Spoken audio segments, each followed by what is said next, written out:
Hello and welcome. This is Ross Wright, and you're watching Hope and Home series on adoption and foster care. Today's article is called How to Hack the Foster Care System. A life hack, this is something my daughter taught me. A life hack means a way to make something easier or optimize or maybe take advantage of a system in a way that it wasn't intended to get what you specifically want. And I have been the director of Hope and Home for over 20 years. I've been in the foster care and child welfare business for forever, for 30 or 40 years. This is what I do, and this is a question that I get often.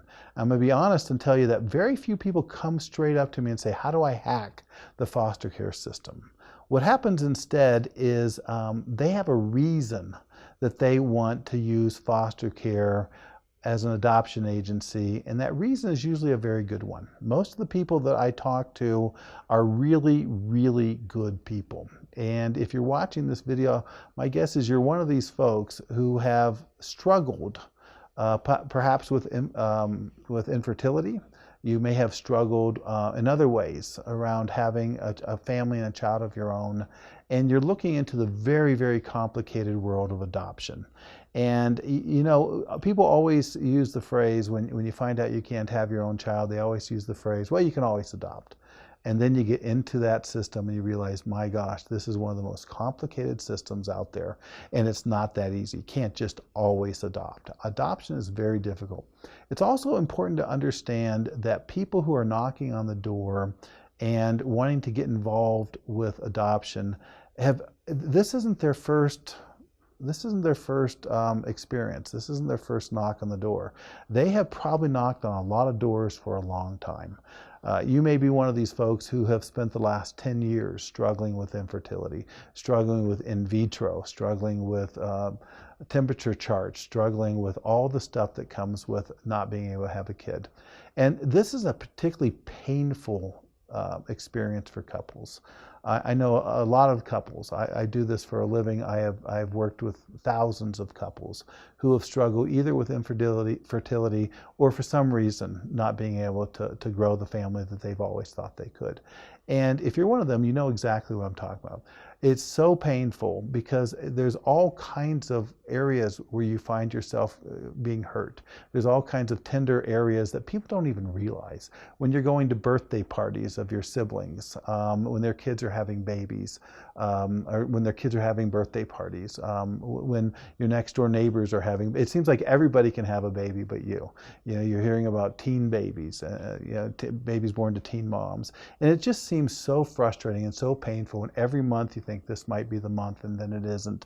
Couples even grow apart and divorce during this process because there becomes shame and there becomes finger pointing and all the medical stuff that comes out of this. It's a very, very difficult time. And so what we see is families coming into the foster care world already feeling like, I've already compromised. I've already not gotten to have what everybody else gets. I don't get to have the process of discovering I'm pregnant. I don't get to have the gender reveal party. I don't get to have birth. I don't get to have all the stuff that everyone else gets to have. And so I already feel like I'm compromising in terms of doing adoption. So when I go into an agency and they say, well, this will be $60,000 and no guarantees, or $70,000 in international or private adoption, these feel like just salt in the already existing wounds of, I can't do this like everybody else can. And why do I have to do this? Why does it cost so much? And why is it so difficult?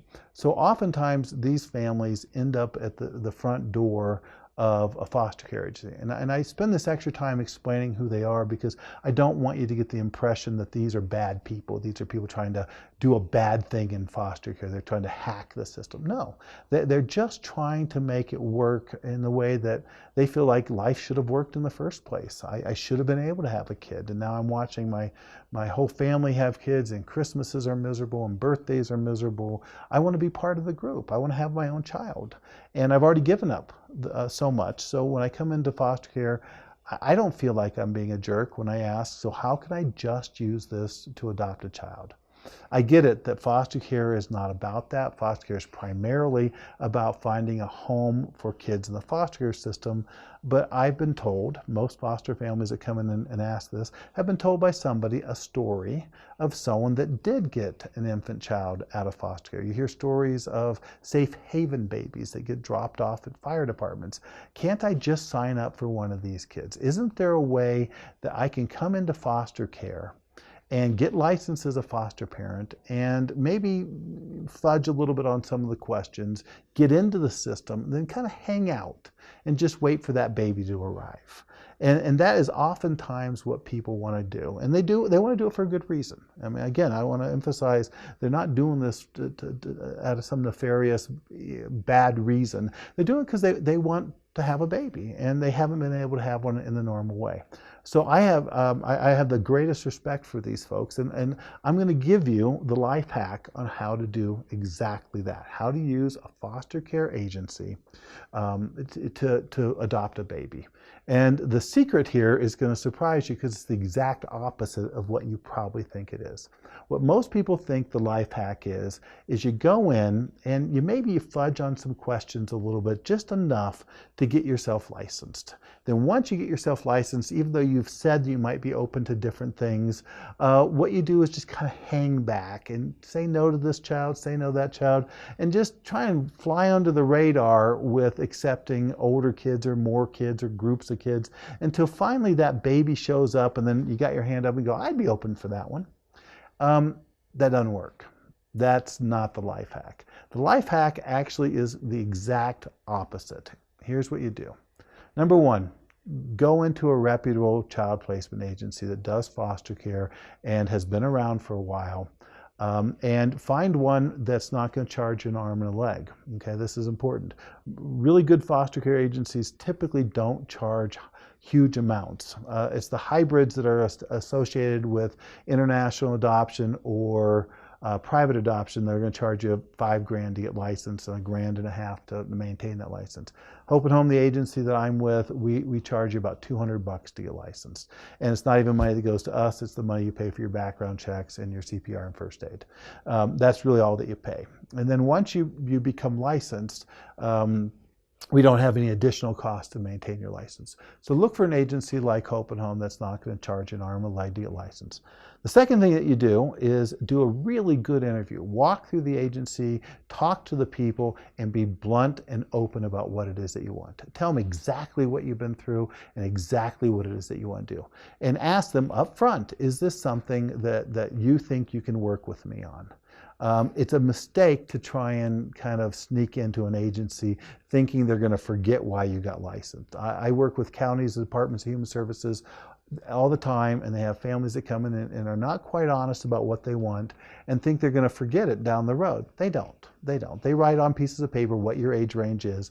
And if you come in saying, yeah, we're open to 0 to 18, but then later on you refine it down to I just want a baby, believe me, you're not the first person to do that, and that doesn't work. So number one, find a good reputable agency. Number two, be absolutely blunt and honest about what it is that you're doing and why you're doing it, okay? And then become licensed with that agency. Take all the classes, pay tons of attention. Even if they're giving you classes on how to handle teenagers, guess what? If you get a baby, you're ultimately going to have a teenager, and all the stuff they're teaching matters. So pay attention, get licensed, and now here's the surprising part. Once you're licensed, start taking kids. Lots of kids, all kinds of different ages of kids. And what's going to happen is you're going to get into the system. And the system's going to get to know you.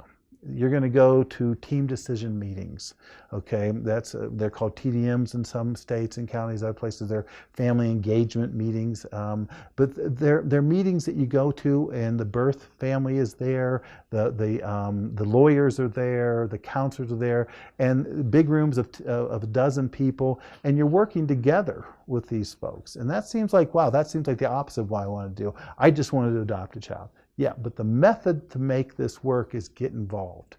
So what happens is lots of people get to work with you. You foster a bunch of kids. You may fall in love with a kid that you didn't expect you're going to fall in love with. You might fall in love with a 5-year-old or a 7-year-old. And as they become legally available, some do, some don't, you're going to be in a position to adopt them. Now, here's where the life hack is. Let's assume a baby does become available. Let's assume there's a safe haven baby. Who do you think the Department of Human Services is going to give that child to? Someone that's never had a baby? Someone that's never done anything for them? Someone that has never demonstrated anything at all? Someone just sitting on the sidelines? Of course not. That's ridiculous. They're going to give that baby to someone that has helped them, been engaged in the foster care system, and most importantly, they're going to give that child to someone they can trust. So if you come into the foster care system and you've never done foster care, and you don't do any foster care, and you've never raised a child, and you're going to just kind of sit on the sidelines and wait for that baby to become available, it's not going to go to you. Why would it? Because there are dozens and dozens of other foster families that want that baby, and they've demonstrated capability. What's the worst nightmare for the Department of Human Services? Is to remove a child from a family and place it into a foster home, and the child has a worse experience there than the family that he took it from. The child gets hurt, the child gets neglected, the child gets injured. Those are the worst nightmares of DHS, to remove a child from one family and put them somewhere worse. How do they know that you're any good? How do they know they can trust you? The number one way they can know is your experience, and in particular your experience with them. So the life hack is this: if you want to use the foster care system to adopt a baby, come in and do exactly the opposite in the beginning. Work with lots of different kids, lots of different families, demonstrate a strong track record with the county for your capability of handling kids. They get to know you, they get to experience you, they come to your house, they see your home, they learn about your parenting style, and when a baby comes available, you're the one they're going to think about. This is Ross Wright. You're tuned in to the Hope and Home series on adoption and foster care. We have a lot of other great blogs. Please take a look around, and thank you for being here.